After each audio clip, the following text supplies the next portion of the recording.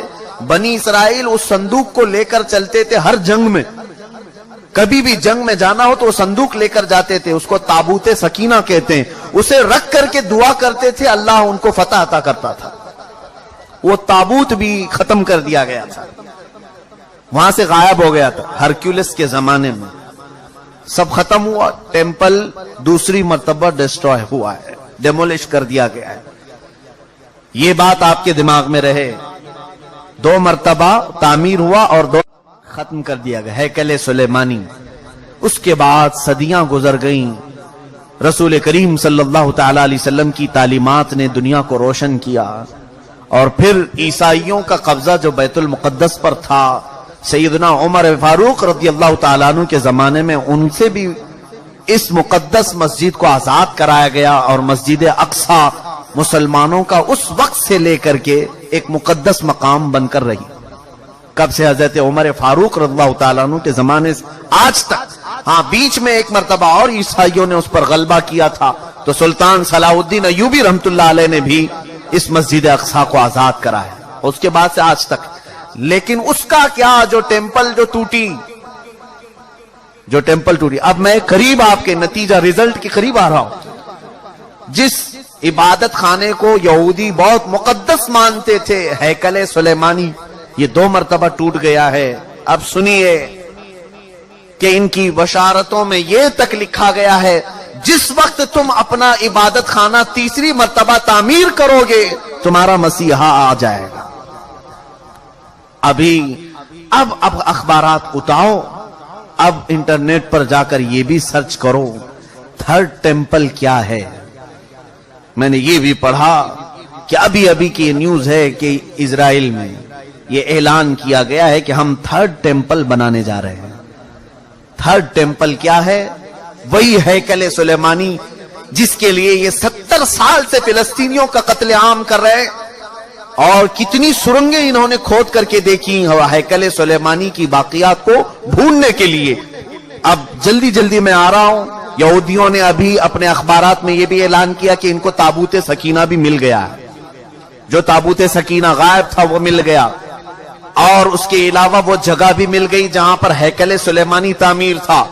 اب ان کو یہ خبر ہو گئی. آپ کو یہ ایگریمنٹ بھی میں یاد دلاؤں کہ آج سے 70 سال پہلے، سن 1948 کے قریب، جب بیت المقدس کے قریب یہودی جا کر رہنے لگے، اسرائیل ایک ملک کی شکل میں آیا، تو ایک ایگریمنٹ عرب ملکوں کے ساتھ یہ پاس ہوا تھا کہ یہ جہاں چاہیں رہیں اسرائیل میں، لیکن بیت المقدس کو ہاتھ نہیں لگائیں گے اور مسلمانوں کو جانے سے نہیں روکیں گے. تو انہوں نے سائن بھی کیا تھا، اور ان کا خیال یہ تھا کہ بیت المقدس الگ چیز ہے، ہمارا ہیکل سلیمانی الگ چیز ہے. لیکن اب جا کر انہیں یہ خبر ملی کہ ٹامب آف راک جس کو کہتے ہیں، جو پیلا گنبد مسجد اقصی کا دکھتا ہے، اب یہودیوں نے یہ اپنی تحقیقات میں کہا ہے ہیکل سلیمانی وہی تھا جہاں یہ ٹامب آف راک بنا ہوا ہے.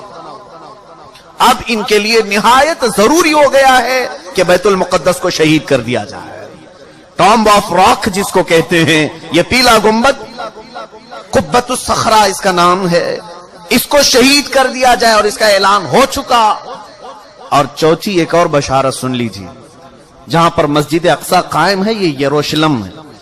میں ان تمام باتوں کو جو پیش کر رہا ہوں، قانونی اعتبار سے بہت سارے لوگ سمجھتے ہیں ان پیچیدگیوں کو. جس نے بھی یہودیوں کے متعلق بات کی ہے اس کا قتل کر دیا جاتا ہے، مار دیا جاتا ہے. میں بار بار اس کا اعتراف کرتا ہوں، مجھے اس کی پرواہ نہیں.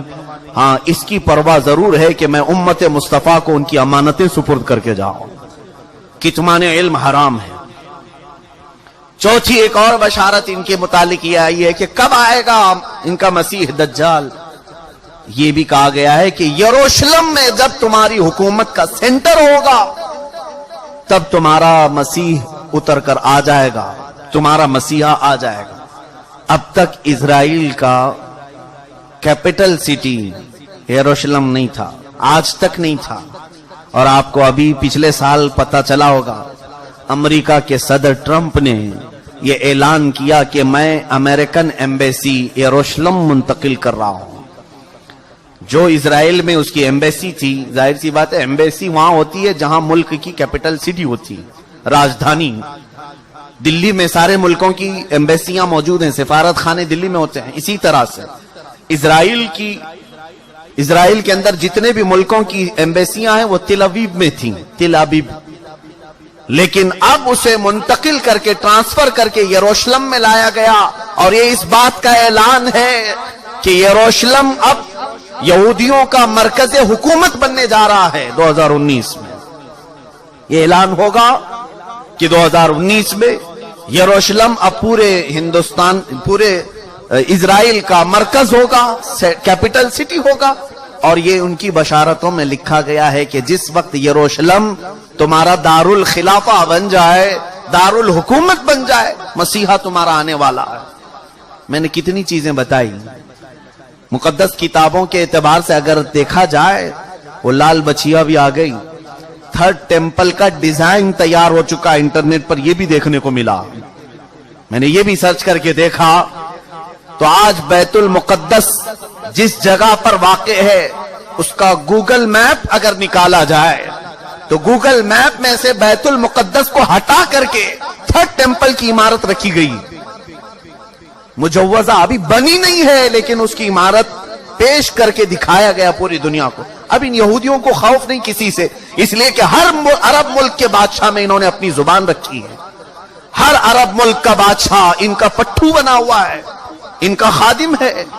اب انہیں یقین ہے کہ مسلمانوں کی طرف سے آواز نہیں آنے والی ہے، ہم نے سبوں کو خرید لیا ہے۔ آپ کو یہ تک خبر نہیں ہوگی کہ تقریباً اسلامی ممالک نام سے جتنے آج جانے جاتے ہیں، ہر مسلمان بادشاہ کے گھر میں یہودی عورتیں پہنچی ہوئی ہیں، ان کی بیویاں یہودیاں ہیں۔ تقریباً ملکوں کی بات میں بتاؤں، بڑے پلاننگ کے ساتھ، بڑے منصوبوں کے ساتھ۔ میرے عزیزوں، حالات بہت عجیب و غریب ہیں، لیکن میں یہ بتانے جا رہا ہوں کہ اب اگلے جو آنے والے دن ہیں یہ ہمارے لیے بڑے چیلنجز کے ہیں اور بہت بڑے فتنے کے ہیں۔ جو دجال کے آنے کی علامتیں بیان کی گئی تھی تقریباً وجود میں آ گئی۔ اور ایک سنیے، حدیث رسول کریم صلی اللہ تعالی علیہ وسلم کے اعتبار سے دریائے تبری کا ذکر ہے۔ ایک دریا ہے جو اسرائیل اور فلسطین کے بیچ میں بہتا ہے، اس دریا کے متعلق یہ بھی فرمایا گیا جس وقت دریائے تبری سوکھ جائے دجال ظاہر ہوگا۔ اب دریائے تبری کے متعلق ہم نے خبر معلوم کی تو صرف 2.5 فٹ پانی بچا ہوا ہے، 2.5 فٹ پانی بچا ہوا ہے۔ اب یہ تمام علامتیں کیا مسلمانوں کو بیدار کرنے کے لیے کافی نہیں ہے؟ پھر بھی آج ہم پورے طور پر ایسی غفلت کی نیند سو رہے ہیں جیسے ہمیں کچھ خبر ہی نہیں ہے۔ عزیزان گرامی وقار، قربان جاؤ میرے آقا کونین صلی اللہ علیہ وسلم کی خبروں پر۔ دوسری قوموں کے پاس ایسا کوئی نہیں جو انہیں آگے کی بات بتایا ہو سوائے ہمارے پاس جو محمد رسول اللہ نے بتایا۔ رسول کریم صلی اللہ تعالی علیہ وسلم نے ہمیں قیامت تک کی باتیں ایسے کھول کر بیان کی ہے، ایسے بیان کی ہے کہ جس میں ایک رتی برابر بھی شک نہیں کیا جا سکتا، لیکن اس کے باوجود انہی کی امت سب سے زیادہ غفلت کی شکار ہے، اور پوری دوسری قومیں تیاری میں ہیں، تیاری میں ہیں۔ پوری عیسائیت تیاری میں ہے، پوری یہودیت تیاری میں ہے۔ اور آپ کو معلوم اب یہ تھرڈ ٹیمپل بنا کر کے رہیں گے، یہ بنائیں گے، جس کے لیے اب مسجد اقصی کو شہید کرنا پڑے گا، بیت المقدس کو شہید کرنا پڑے گا۔ تو ایک خوف تو ہے، حکومتیں اگر آواز نہیں اٹھائیں گی تو قوم تو اٹھ جائے گی۔ مسلمان ابھی مرے نہیں، ایمان اب بھی زندہ ہے، تو یہ خوف ہے، اس کے لیے اب ڈائریکٹ مسجد اقصی پر حملہ نہیں کیا جائے گا۔ 2018 کے اخبار اور بھی اٹھا کر کے دیکھو، انگلش کے، ایک عیسائی نے ان کو ایکسپوز کیا ہے کہ فلسطین میں زلزلے آئے تھے، یعنی مسجد اقصی جہاں یروشلم میں زلزلہ، ارتھ کویک، زلزلے آئے تھے۔ اب اس کی تحقیق جب کی گئی تو پتا چلا کہ انہوں نے ٹیکنالوجی کے ذریعے سے آرٹیفیشل زلزلے لائے، حقیقت میں زمین میں زلزلہ آیا ہی نہیں تھا۔ زمین کے اندر ایسے کیمیکل اور مواد ڈال کر کے زمین کو ہلایا گیا تاکہ پوری دنیا کو معلوم ہو کہ زمین میں زلزلہ آیا، اس لیے مسجد اقصی گر گئی، بیت المقدس گر گئی۔ یہ تک پلاننگ ہے۔ اور یہ کر کے رہیں گے ان تمام چیزوں میں۔ میرے عزیزو، خیر یہ یہودی اپنے مسیحا کے لیے اتنے ساری انتظامات کر رہے ہیں، اپنے مسیحا کے آنے کے لیے وہ پوری فیلڈ ہموار کر رہے ہیں۔ پوری دنیا میں ان کے حکام، ان کے جو حاخام ہوتے ہیں یہودی علماء، انہوں نے یہودیوں کو اس کام پر لگایا ہے کہ سوائے یہودی قوم کے پوری دنیا کی ہر قوم کا مذہب تبدیل ہونا چاہیے، جس کے لیے امریکہ کے جتنے بھی صدر آتے رہے انہوں نے اپنی تقریروں میں یہ اعلان کیا ہے کہ one world order, new world order. New world order یہ آپ سنے ہوں گے یا نہیں سنے ہوں گے تو تحقیق کر کے دیکھ لینا۔ نیو ورلڈ آرڈر کا مطلب یہ ہے کہ امریکہ کے ڈریمز میں ہے، اس کے خوابوں میں ہے کہ پوری دنیا کا ایک مذہب ہونا چاہیے، پوری دنیا ایک ہی نیشنلٹی کی ہونی چاہیے، الگ الگ قومیں نہیں ہونی چاہیے، الگ الگ رنگ لباس، الگ الگ نسلیں نہیں ہونی چاہیے۔ اور اسی نیو ورلڈ آرڈر کو امپلیمنٹ کرنے کے لیے ہمارے ہندوستان میں سول کوڈ لایا جا رہا تھا، یہ سب اسی کا حصہ ہے۔ یہاں آپ کیا سمجھتے ہیں کہ ہمارے اوپر تخت پر بیٹھے ہوئے ہیں، یہ بظاہر دیکھنے میں چائے والے ہیں لیکن ہیں حقیقت میں یہودیوں کے غلام، پوری طور پر انہیں پروموٹ کیا جاتا ہے اسرائیل سے، اور یہ وہ تمام چیزیں کرنے جا رہے ہیں۔ پوری انڈیا کو کیش لیس کر دو، یہ بھی باتیں میں نے ابھی چند دن پہلے بتائی، کیش لیس کر دو، صرف ان کو اے ٹی ایم پر رکھو، کوئی بھی کیش نہیں رکھ سکتا۔ جانتے ہیں آپ کیوں؟ گورنمنٹ کے پاس ہے تمہارے آدھار کی تمام تفصیلات، آدھار کارڈ سب نے بنائے ہیں، ہم نے بھی بنائے ہیں، ہماری آنکھوں کے بھی، ہمارے ہاتھوں کے بھی، سب کچھ لے لیا گیا ہے۔ اور پھر ہمارے بینک کے سارے اکاؤنٹس کو آدھار سے جوڑا گیا ہے۔ جانتے ہیں آپ نے سارا اپنا مال بینک میں جمع کیا ہے، گورنمنٹ جس دن بھی چاہے آپ کا اکاؤنٹ ڈی ایکٹیویٹ کر سکتی ہے۔ آپ اگر ان کی باتیں نہیں مانتے، آپ ان کے ساتھ نہیں چلتے تو آپ کا اکاؤنٹ ڈی ایکٹیویٹ کر دیا جائے گا۔ جاؤ، کیا کرو گے؟ اب تم نے تو سارا مال وہاں رکھا تھا۔ یہ غلام بنانے کے طریقے ہیں کہ ہم جو کہہ رہے ہیں وہ مان لو، ورنہ پھر تم بھوکے مر جاؤ گے، تمہارے پاس کچھ نہیں رہے گا۔ اور حدیث پاک میں یہ اس کی بھی بشارت آئی ہے، رسول کریم صلی اللہ تعالی علیہ وسلم نے فرمایا قیامت کے قریب ایک زمانہ ایسا آئے گا کہ لوگ انسان کا گوشت کھائیں گے۔ پوچھا گیا ایسا کیوں؟ کہا قحط کی وجہ سے، بھوک مری کی وجہ سے، سامان لینے کے لیے ان کے پاس مال نہیں ہوگا، پیسے نہیں ہوں گے، ایک دوسرے کو کاٹ کھائیں گے۔ اب یہ حدیث پاک میں ہے اور وہ عمل لایا جا رہا ہے آج، اور شاید اب یہ اگلے سالوں میں یہ سب امپلیمنٹ ہوگا۔ آسٹریلیا میں ایک چپ نکالی گئی ہے، غالباً اس کا نام IRF یا RIFD ایسا کچھ نام ہے، کرپٹو کرنسی، یا ایک چھوٹی سی چاول کے دانے کے برابر ایک میموری کارڈ ہے جو ہاتھ میں انجیکشن کے ذریعے سے ڈالا جاتا ہے، اور اس میں سارا ڈیٹیلز تمہارا موجود ہوگا، تمہارے دستاویزات، تمہارے جائیداد، تمہاری پراپرٹی، تمہاری آئیڈینٹیٹی، تمہارے اکاؤنٹ کی ڈیٹیلز، سب کچھ اس کے اندر، اس چپ کے اندر ہوگا۔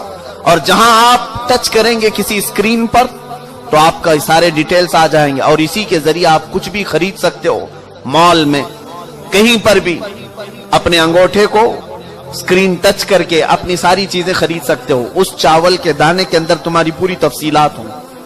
یہ کرپٹو کرنسی آسٹریلیا کی کئی کمپنیوں میں آج امپلیمنٹ ہو چکی۔ یہ تمام حالات کی طرف جو آج دنیا چھل پڑی ہے، جانتے ہیں کیوں؟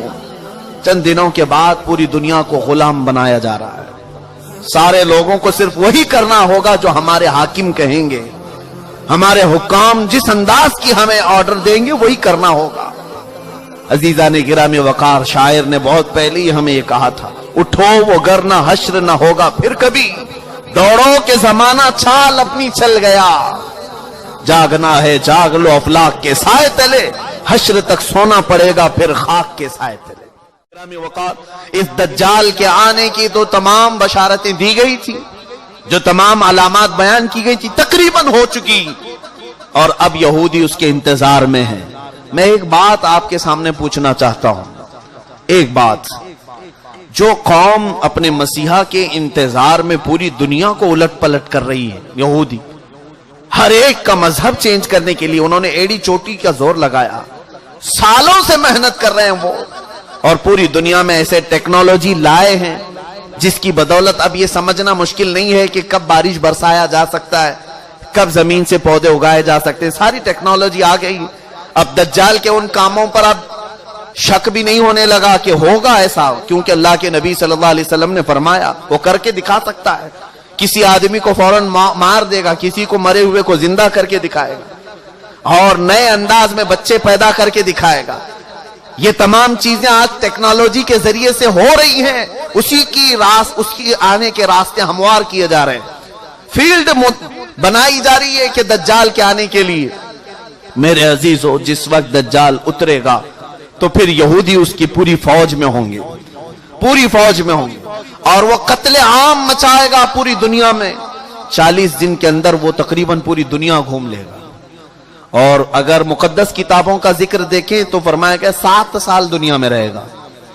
دوسری کتابوں کی عبارات یہ بتاتی ہیں 7 سال رہے گا، جس میں سے 3.5 سال، آدھا جو اس کا زندگی کا وقت ہے وہ صرف اور صرف اسلام اور مسلمانوں کو قتل کرنے میں گزارے گا، ختم کرنے میں گزارے گا، اور اس کے لیے ساری حکومتیں اس کا ساتھ دیں گی۔ اور باقی کے 3.5 سال جب امام مہدی کا بھی ظہور ہو چکا ہوگا اور حضرت عیسیٰ علیہ السلام بھی آ چکے ہوں گے، اور پھر وہ اس کا مقابلہ کر کے اسے ختم بھی کریں گے۔ یہ ہے بعد کی بات۔ لیکن میں ایک چیز جو کہنے جا رہا تھا وہ یہ ہے، جو قوم اپنے مسیحا کے آنے کے لیے کیا کیا چیزیں کر رہی ہیں، 3rd ٹیمپل بنانا یہ کوئی معمولی کام نہیں تھا، لیکن وہ بنانے کے سارے پروجیکٹ تیار کر لیے۔ اب وہ کوئن بھی انہوں نے بنا دیا، وہ بھی میں نے دیکھا کہ اس میں داخل ہونے والے کے لیے وہ کوئن لینا ضروری ہے، سونے کا یا چاندی کا سکہ ہے، جس پر وہ 3rd ٹیمپل کی فوٹو بھی ہے، کہ وہ کوئن جس کے پاس ہوگا وہی ڈال کر کے اس کے اندر جائے گا۔ یہ سب تیاریاں ہیں، ساری تیاریاں ہیں، اور یہ ساری تیاریاں اپنے ایک مسیحا کے آنے کے لیے وہ کر سکتے ہیں۔ تف ہے ہماری زندگی پر کہ ہم اپنے نبی کو ان سے زیادہ چاہتے ہیں، لیکن اپنے نبی کی ملاقات کے لیے کوئی ایک بندہ بھی گناہ چھوڑنے کو تیار نہیں۔ کیا ہم میں سے کسی کو یہ یقین نہیں کہ ہم اپنے آقا سے مل سکتے ہیں یا نہیں؟ بلکہ یقین ہونا چاہیے کہ جس وقت وہ کرم نوازی پر آئے، اپنے ہر امتی کو اپنے دیدار سے مشرف کر سکتے ہیں۔ آقا کونین رسول پاک صلی اللہ تعالی علیہ وسلم اپنے دیدار سے مشرف کریں، یہ ناممکن بات نہیں، لیکن پوری امت آج رسول کریم صلی اللہ تعالی علیہ وسلم کے انتظار کے لیے کون سا عمل کرتی ہے؟ حضور کے دیدار کے لیے آپ میں سے کس کی چینجنگ ہے؟ وہ یہودی پوری دنیا میں الٹ پلٹ کر رہے اپنے ایک دجال کے آنے کے لیے، اور امت مصطفیٰ صلی اللہ تعالی علیہ وسلم جس کو یہ معلوم ہے کہ اگر آج میں بیٹھ کر کے رو دوں تو مدینے کے تاجدار بے قرار ہو کر میرے گھر تشریف لائے گا، اس کے باوجود ہماری پوری رات اس موبائل کے اپلیکیشن میں گزرتی ہے، گیم کھیلنے میں گزرتی ہے، دوسروں کی غیبت اور کٹوں پر بیٹھ کر چغلیاں کرنے میں گزرتی ہے۔ عزیزان گرامی وقار، اب یہ جو اگلے سال آنے والے ہیں، یہ میری ذمہ داری تھی، میں نے آپ کو بتا دیا۔ الرٹ ہونا تمہارا کام ہے، آگاہ ہونا تمہارا کام ہے۔ اب بھی اگر نہ سنبھلو گے تو علامہ اقبال نے بہت پہلے یہ کہا تھا، نہ سنبھلو گے تو مٹ جاؤ گے اے ہندی مسلمانوں، تمہاری داستان تک نہ رہے گی داستانوں میں۔ جب کہانیاں لکھی جائیں گی تو تمہاری داستان بھی ختم کر دی جائے گی۔ گرامی وقار